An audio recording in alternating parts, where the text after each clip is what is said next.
بسم الله الرحمن الرحيم بسم الله الرحمن الرحيم الحمد لله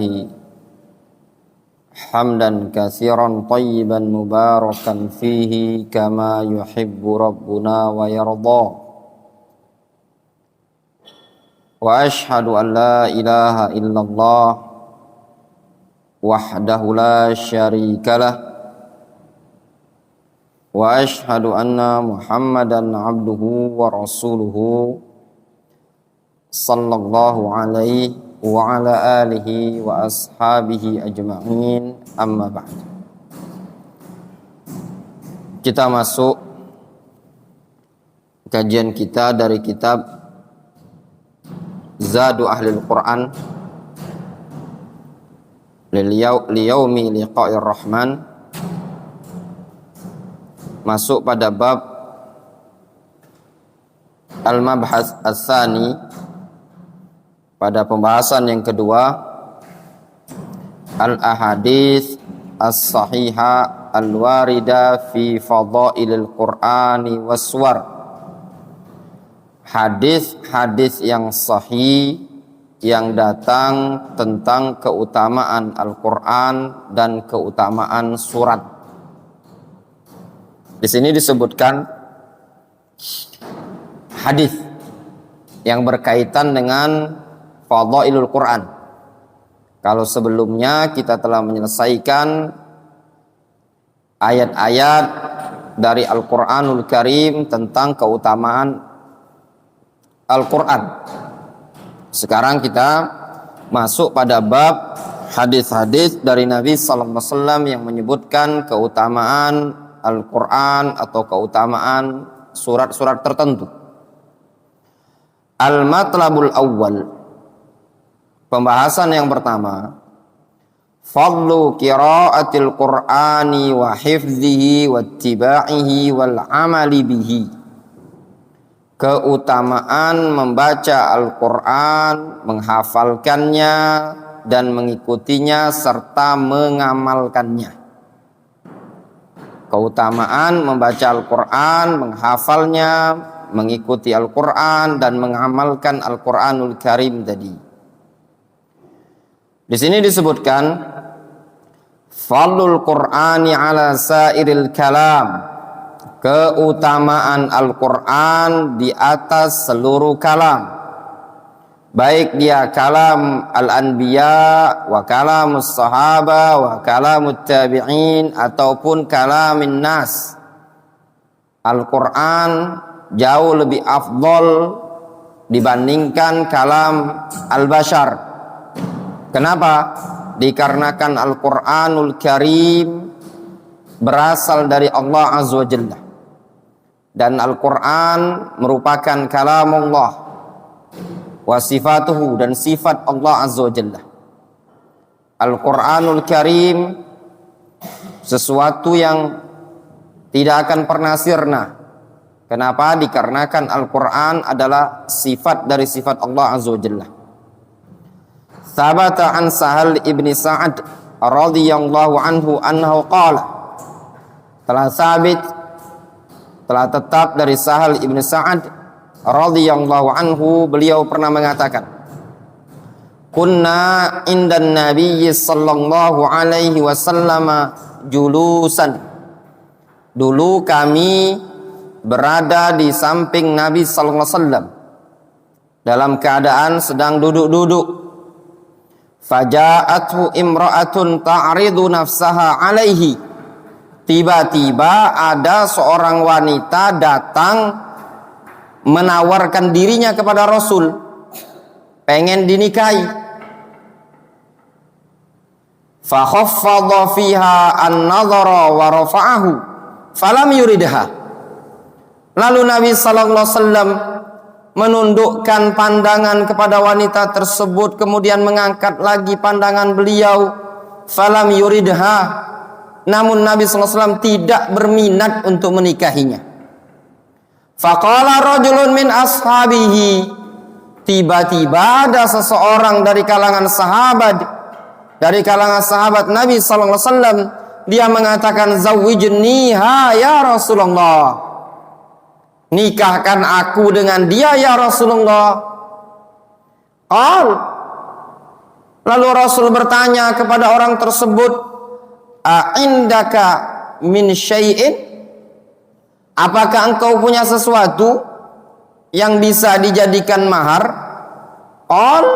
Dia mengatakan, ma indi min syai', aku tidak punya sesuatu yang bisa aku jadikan mahar. Lalu Rasul bertanya lagi, wala khatamun min hadid, meskipun cuma sekedar cincin dari besi? Dia mengatakan, wala khatamun min hadid, meskipun cuma sekedar cincin. Walakin asyukku burdati hadhihi fa'atiha an-nisfa wa akhudh fa'utiyaha an-nisfa wa akhudh an-nisfa.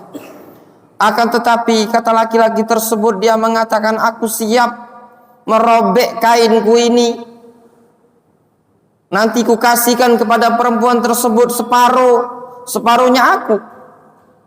Rasul mengatakan, lah, jangan, kalau begitu tidak boleh. Gawat, pakaian mau disobek. Lalu Rasul bertanya, hal ma'aka minal Qur'an syai'un, apakah engkau punya hafalan dari Al-Quran tersebut, punya ilmu tentang Al-Quran? Qala na'am, dia mengatakan iya, aku punya hafalan Al-Quran. Lalu Rasul mengatakan, idhab faqad zawwajtukaha bima ma'aka minal Qur'an. Kata Nabi SAW, sudah, kalau begitu engkau pergi, ya, aku sudah telah menikahkan engkau dengannya, dengan mahar Al-Quran yang ada padamu.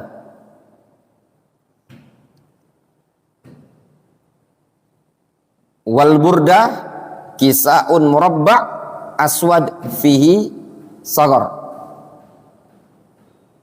Ya. Burda itu kain, ya, petak, kain biasa itu warna hitam, ya.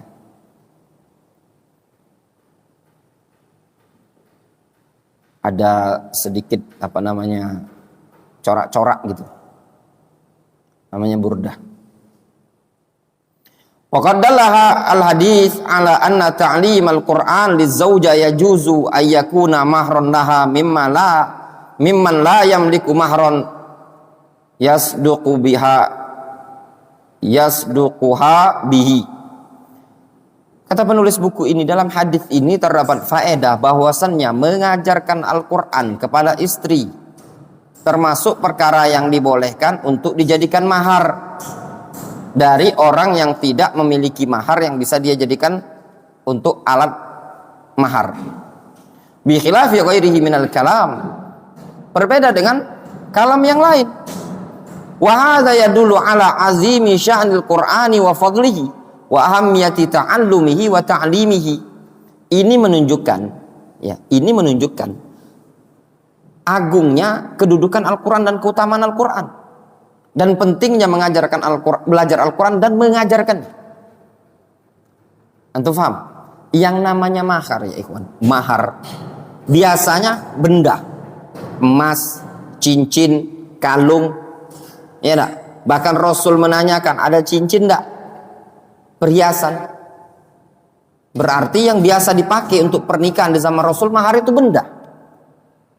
Dia bilang enggak punya, aku mahar, aku punya Al-Quran. Kata Rasul, sudah, ajarkan kepada dia Al-Quran. Jadi maharnya apa? Pengajaran Al-Quran. Ini menunjukkan Al-Quran itu punya keutamaan, bisa dijadikan apa? Dijadikan mahar sebagai pengganti materi, benda, zat. Berbeda dengan kalam-kalam yang lain. Menunjukkan kalam Al-Quran itu kalamullah, itu sesuatu yang lebih afdol. Dan juga ya ikhwan, dalam hadis ini terdapat faedah yang disebutkan oleh para ulama, bolehnya nggak menjadikan pengajaran Al-Quran sebagai upah, atau bolehnya menjadikan pengajaran Al-Quran itu minta upah. Ya. Pengajaran Al-Quran boleh dijadikan sebagai untuk upah. Misalkan antum ada utang sama orang, antum bilang, gimana kalau ana bayarnya ngajari antum Al-Quran? Boleh apa enggak? Boleh. Ya. Atau misalkan tukang kita ini ya, ini kan dibayar dia, tukang masjid ini. Misalnya antum, kita enggak ada duit, ya Pak Rois, kita enggak bisa bayar pakai duit, tapi kita ngajari antum Al-Quran, mau enggak? Itu diperbolehkan. Ya. Di situ seorang wanita tidak bisa dinikahi tanpa mahar. Dia harus ada mahar. Ya, harus ada mahar. Itu penghalalannya. Ibaratnya tuh dibeli wanita tadi dengan mahar tadi. Nah, di sini dibeli dengan pengajaran Al-Quran. Dari sini juga bisa dijadikan dalil oleh sebagian para ulama bolehnya ujra ala ta'limil Quran. Bolehnya upah atas pengajaran Al-Quran. Ya. Itu dibolehkan. Hanya orang-orang yang terlalu bodoh, yang memprovokasi umat bahwasanya ngajarkan Al-Quran itu tidak boleh minta upah dan yang lainnya. Ya. Secara hukum Islam ya juga seperti ini. Kalau sesuatu yang boleh dijadikan mahar, maka dia boleh juga untuk dijadikan untuk sebagai pengganti uang. Jadi tidak masalah ada orang ngajarkan Al-Quran kemudian diminta bayaran, itu diperbolehkan. Ya, diperbolehkan. Apalagi ini perkara yang di zaman sekarang, kalau seandainya guru-guru ngaji itu tidak dibayar, ya pergi nanti. Ya, nanti yang ini kabur sana, yang sini kabur sana, yang ini kabur sana. Sayang ilmunya mereka. Ya. Ini juga kalau sebagian ikhwan yang terlalu kolot dalam berpikir, maunya kalau ustadz itu ngajarkan gratisan, nggak usah dibayar. Tidak masalah sih, tapi khawatir nanti ustadznya kabur dia, nanti ustadznya dagang, nanti ustadznya bisnis ya ke Saudi Arabia, dia kerja di Saudi ngurus travel umroh, yang gajinya per hari itu 1 juta rupiah, kelar tuh anaknya antum, nggak ada yang ngajari. Ya, nanti ustadznya jadi imam juga dia di perusahaan sana dengan gaji per hari sekian, kelar dah anaknya antum. Ya, nanti ustadznya juga ngisi kajian ke sana. Nah, termasuk kebodohan ikhwan-ikhwan ya yang tidak bisa membuka mata membedakan mana perkara yang tercela dalam hal ini, mana perkara yang tidak tercela. Ya. Semuanya dibahas ilmiah oleh para ulama. Qala al-Azim Abadi rahimahullah ta'ala, berkata Al-Azim Abadi, ini penulis kitab Aunul Ma'bud Syarah Sunan Abi Daud, kata Al-Azim Abadi, fihi dalilun ala jawazi ta'limil Quran sadaqan. Dalam hadis ini terdapat dalil bolehnya menjadikan pengajaran Al-Quran sebagai mahar. Boleh menjadikan pengajaran Al-Quran sebagai mahar. Mau nikahi seseorang, antum tidak punya biaya, maharnya apa? Ngajari dia Al-Quran. Atau antum mau ngontrak rumah, antum tidak punya bayaran bulanan, antum bilang sama yang punya rumah, saya ajari kamu Al-Quran tiap hari. Boleh apa enggak? Boleh. Li'annal ba' taqtadi al-muqabalah fil uqud. Dikarenakan ba' pada lafaz bima ma'aka minal Qur'an itu mengandung konsekuensi al-muqabalah, balasan dalam bab akad.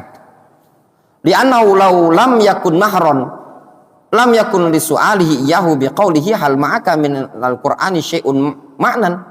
Kalau seandainya pengajaran Al-Quran tersebut bukan dijadikan mahar, tentu pertanyaan Nabi SAW kepada laki-laki tersebut dengan pertanyaan, apakah engkau memiliki sesuatu dari Al-Quran? bermakna. Difahami? Kalau seandainya Al-Quran atau pengajaran Al-Quran tadi tidak bisa dijadikan mahar, tentu pertanyaan Rasul, hal ma'aka syai'un minal Quran, itu tidak punya makna. Ya. Tapi ketika Rasul bertanya kepada sahabat tersebut, engkau punya hafalan Al-Quran, bisa ngajarkan Al-Quran? Dia bilang bisa. Berarti punya makna bahwasanya pengajaran Al-Quran itu bisa diganti sebagai mahar. Wallahu ta'ala. Jelas ya? Jelas sekali menunjukkan bahwasanya pengajaran Al-Quran itu memiliki keutamaan dan keistimewaan.